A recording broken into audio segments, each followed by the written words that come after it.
চলছে 2026 ফিফা বিশ্বকাপ। সেই বিশ্বকাপের উন্মাদনা ছড়িয়েছে পুরো বিশ্বজুড়ে। বাংলাদেশের প্রত্যন্ত অঞ্চলে চলছে এই ফুটবলের উন্মাদনা।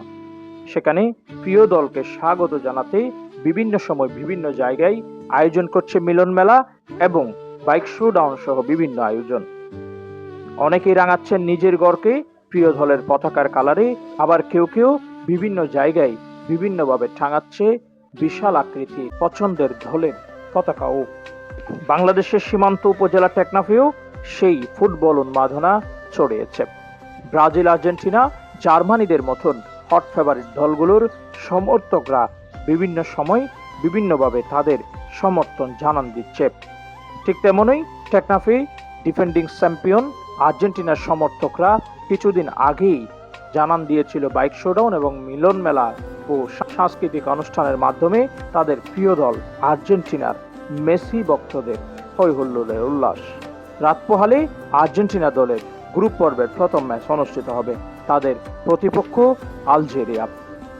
আর্জেন্টিনা কি এই সীমান্তের ফুটবল প্রেমীদের জয় উল্লাসে মাথাবে নাকি হতাশায় ভাসাবে, সেটাই কিন্তু দেখার বাকি এখনো। আগামীকাল বুধবার সকাল 7টায় ম্যাচটি অনুষ্ঠিত হবে। বিভিন্ন পাড়ায় পাড়ায় বা বিভিন্ন জায়গায় উন্মাদনা ছড়াচ্ছে আর্জেন্টাইন ফ্যানরা। মেসি ভক্তরা এখনো আশায় আছেন কখন মেসির পায়ের জাদুতে আর্জেন্টিনার জয়সূচক গোলটি আসবে। তবে চিন্তার বিষয়, আলজেরিয়া কি ডিফেন্ডিং চ্যাম্পিয়ন মেসির দল সেই আর্জেন্টিনাকে হারিয়ে দিবে কিনা, সেটাও কিন্তু অনেকেই চিন্তায় পড়ে গেছেন। এখন দেখার বাকি মেসিরা কি এই সীমান্তের ফুটবল প্রেমীদের মুখে হাসি ধরে রাখবে নাকি হতাশায় ভাসাবে।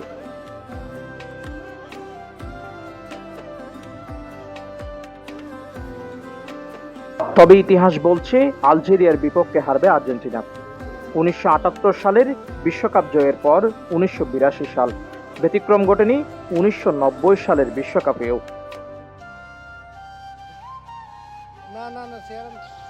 ইতিহাস বলছে তিনবারের বিশ্ব চ্যাম্পিয়ন আর্জেন্টিনা প্রথম দুই শিরোপা জয়ের পরের আসরে প্রথম ম্যাচে হার দিয়ে যাত্রা শুরু করেছে। তবে কি 2022 কাতার বিশ্বকাপে জয়ী দলটির 2026 সালের বিশ্বকাপে সেই ইতিহাসের পুনরাবৃত্তি করতে যাচ্ছে।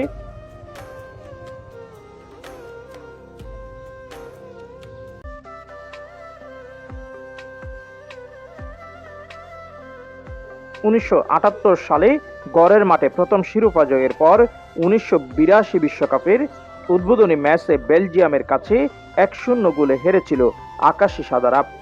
1990 বিশ্বকাপেও একই ঘটনার পুনরাবৃত্তি ঘটে।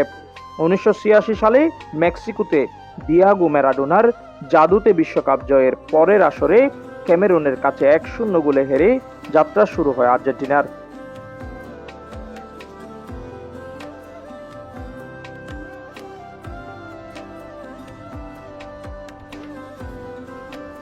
1990 সালের সেই আসরে শুরুতে ধাক্কা খেয়েও শেষ পর্যন্ত ফাইনালে পৌঁছেছিল আর্জেন্টিনা। তবে শিরোপার মঞ্চে তাদের পরাস্ত হতে হয় তৎকালীন পশ্চিম জার্মানির কাছে।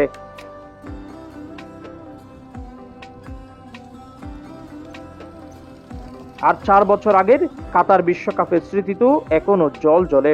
প্রথম ম্যাচে সৌদি আরবের কাছে হারের পর শেষ পর্যন্ত শিরোপা নিজেদের করে নেই আলবিসেলেস্তারা। গুছে যায় 36 বছরের ট্রফি করা। কানসাসে আগামীকাল বুধবার বুড়া আলজেরিয়ার মুখোমুখি হবে আর্জেন্টিনা।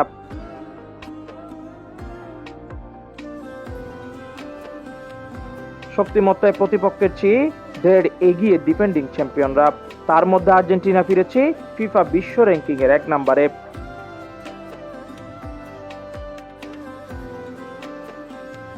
কাতার বিশ্বকাপের শিরোপা জয়ী দলের 17 জন খেলোয়াড়ের উপর এবারও আস্থা রেখেছেন কোচ লিওনেল স্কলোনি।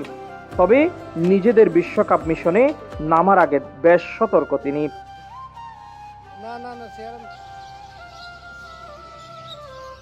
বিশ্বকাপের শুরুতে মানসিক স্থিরতা বজায় রাখার গুরুত্ব তুলে ধরে আর্জেন্টাইন কোচ বলেন, আগের বিশ্বকাপ থেকে আমরা শিখেছি যে প্রথম ম্যাচ গুরুত্বপূর্ণ হলেও সেটি সবকিছু নির্ধারণ করে না। তাই দল মানসিকভাবে স্বস্তিতে আছে এবং কোনো অতিরিক্ত চাপ নিতে চায় না। News desk. LT sports.